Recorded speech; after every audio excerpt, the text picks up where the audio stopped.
Leonardo Renosto, campione 2013-2014 della Coppa Veneto Under 14 maschile col Volley Treviso, è appena finita 3-1 la finale col Volley Bolzemona. Che partita è stata intanto, Leonardo? Come avevamo detto all'inizio, quando ci siamo sentiti una settimana fa circa, si è svolta molto sul fondamentale della battuta e così l'hanno visto tutti.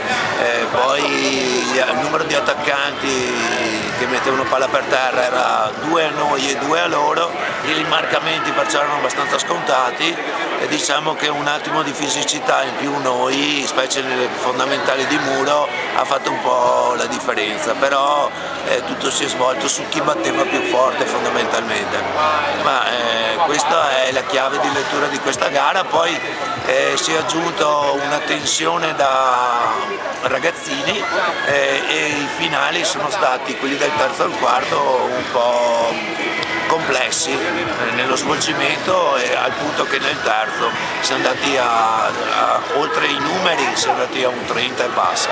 34-36, un po' di paura magari dopo aver perso un set così? Sì, e si è visto subito perché mi è iniziato 7-1, poi però abbiamo ripreso a fare le cosine, le fondamentali che ci vengono meglio e da lì abbiamo risolto. Nuovamente ancora con la battuta, chiaramente.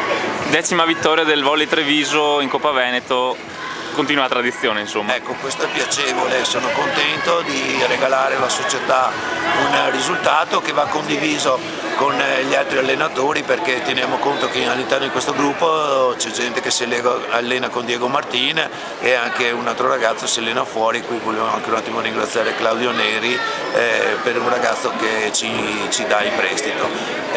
Quindi è una compilation di squadra e ogni tanto quando ci troviamo viene fuori qualcosina di piacevole. Allora complimenti a Leonardo Renosto e al Volley Treviso. Grazie.